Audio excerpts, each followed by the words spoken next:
And we're going to start hour 18 with an in-depth look at tonight's debate. Not what's happening in Cleveland, but what could happen in Wisconsin. That's a key swing state in the election, and the results could hinge on the voters to our north. We have team coverage on this hour 18. Let's get right to CBS 2 political investigator Dana Kozlov, who's in Racine, Wisconsin for us tonight. Dana.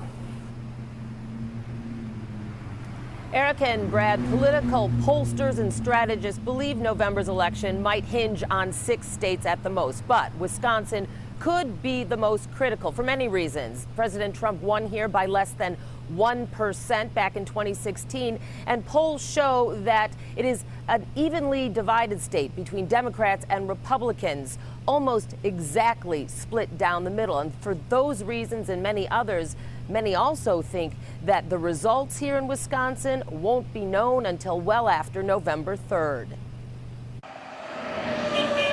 Presidential campaigning in Wisconsin is ramping up. I'm Donald J. Trump, and I approve this message. And ad buys are skyrocketing. When Joe Biden's president. So is the request for absentee ballots. 1.1 million of them requested so far in a state that typically sees about 3 million total voters in any presidential election. So about a third of what we're anticipating people that will participate in the election. A third of Wisconsin's ballots expected to come in by mail means only one thing to Democratic strategist Paul Maslin. I hope people understand that what they see on election night is not the final answer on this election. No matter what the rhetoric is. No matter what the rhetoric is. Well, I know that at the state of Wisconsin elections, which has the head of Wisconsin's election commission prepared to be in the national spotlight. We certainly do feel that and are very, cognizant of the fact that that all eyes are on us. Especially once Wisconsin's election judges start counting absentee ballots when the polls open November 3rd, a count expected to take days, if not weeks, at least. This as President Donald Trump is already trying to discredit the importance of those ballots. When they're losing ballots that just happen to be Trump ballots. I think the whole mechanics of this election may become the story of this election.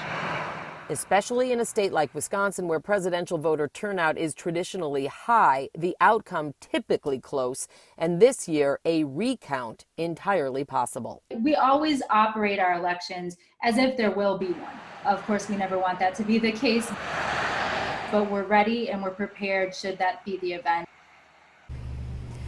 Absentee balloting began last week here in Wisconsin, but there's currently a big court battle to determine when ballots need to be returned, by what date, and if they need to be postmarked by November 3rd, something that has not been required by before, and that very much could impact which ballots are counted here in Wisconsin and if those 10 electoral Wisconsin votes matter.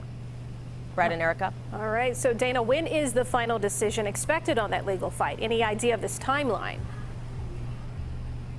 Well, according to the head of the Election Commission, that judge's ruling is expected any day. Last week, he ruled that the ballots needed to be postmarked by November 3rd and returned by November 9th to be counted, but that ruling came down with an immediate stay. However, the head of the Election Commission says the state is preparing for either outcome. Erica? Okay, Dana, and as you're talking there, we're hearing from our newsroom that the federal appeals court just upheld a 6-day extension on this very topic. So, they're for counting ballots, that is. So we'll get you more information, viewers, as we get that. Thank you, Dana.